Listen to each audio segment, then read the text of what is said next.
వివాహ సంబంధాలు రోజు రోజుకు అడుగంటిపోతున్నాయి. మూడు ముళ్ళు వేసి 7 అడుగులు నడిచిన వారు ఉండగానే మరొకరితో సన్నిహితంగా ఉంటున్నారు. మనసులో పుట్టిన ఓ దురాలోచన వల్ల వివాహితర సంబంధాలు పెట్టుకుంటున్నారు. దీంతో ఒకరిపై ఒకరు కక్షలు పెంచుకుంటూ అంతమొందించుకుంటున్నారు. ఇలా ఇల్లీగల్ ఎఫైర్ పెట్టుకొని ఎంతో మంది తమ జీవితాలను నాశనం చేసుకుంటున్నారు. భార్య ప్రియుడు కలిసి భర్తను చంపడం, భార్యతో సన్నిహితంగా ఉంటున్న వ్యక్తిని భర్త చంపడం లాంటి సంఘటనలు తరచూ ఇలాంటి వార్తలు వింటూనే ఉన్నాం. అయితే తాజాగా మంచిర్యాల జిల్లాలోనూ ఇలాంటి ఘటనే చోటు చేసుకుంది. అన్ని రకాల చర్మ సమస్యలకు శాశ్వత పరిష్కారం ఈ శ్రీత 9281458181. మంచిర్యాల జిల్లా చెన్నూరు మండలం కమ్మర్పల్లి శివార్లోని అటవీ ప్రాంతంలో ఈ నెల 13వ తేదీన రాత్రి జరిగిన హత్య కేసును పోలీసులు ఛేదించారు. వివాహితర సంబంధమే హత్యకు కారణమని తేల్చారు. భార్యతో వివాహితర సంబంధం పెట్టుకుని అదే ఊర్లో కాపురం పెట్టిన వ్యక్తిని అతి దారుణంగా చంపేశాడు ఓ వ్యక్తి. ఇందుకు అత్తమామల సహకారం కూడా తీసుకున్నాడు. ఈ కేసును లోతుగా దర్యాప్తు చేసిన పోలీసులు 4 నిందితులను అరెస్టు చేసి వారిని కటకటాల వెనక్కి పంపారు.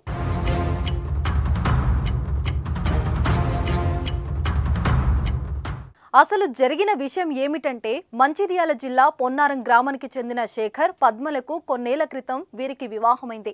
2 పిల్లలు కూడా ఉన్నారు. అయితే కట్టుకున్న భర్త బంగారం లాంటి పిల్లలు ఉన్నా కానీ పద్మ మహేందర్తో పరిచయం పెంచుకుంది. అది కాస్త వివాహేతర సంబంధంగా మారింది.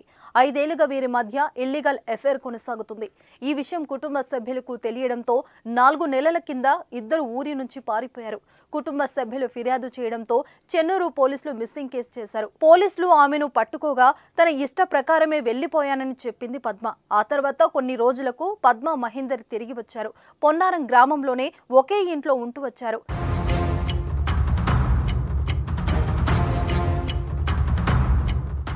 అయితే నెల క్రితం పద్మ మహేందర్ మధ్య గొడవ జరిగింది. దీంతో పద్మ కమ్మర్పల్లిలోని పుట్టింటికి వెళ్లిపోయింది. మహేందర్ అక్కడికి కూడా వెళ్లి గొడవ పడ్డాడు. ఈ విషయాన్ని పద్మ తల్లిదండ్రులు ఓదేల్, సుగునక్క ఆమె భర్త శేఖర్ కు చెప్పారు.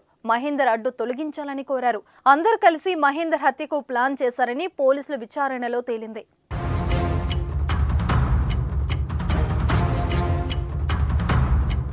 ప్లాన్ ప్రకారం పద్మ మహేందర్ కు ఫోన్ చేసి తన పుట్టింటికి రావాలని పిలిచింది. దీంతో కమ్మరపల్లికి వెళ్లాడు మహేందర్. పద్మతో పాటు భర్త శేఖర్, ఆమె తల్లిదండ్రులు ఓదేల్, సుగునక్క కర్రలతో మహేందర్ తలపై కొట్టి చంపారు. ఆ తర్వాత మృతదేహాన్ని ఎడ్లబండిపై గ్రామ శివార్లోని అటవీ ప్రాంతానికి తీసుకెళ్లారు. అక్కడ శవాన్ని తగలబెట్టేశారు. అక్కడ ఉన్న యువకులు ఈ విషయాన్ని మహేందర్ అన్న రవీందర్ కు చెప్పారు.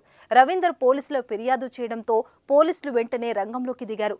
పారిపోయేందుకు చెన్నూరు బస్టాండ్ కు వెళ్లిన పద్మ, ఓదేల్, సుగునక్కను అరెస్టు చేశారు. 4 రిమాండ్ కు తరలించారు.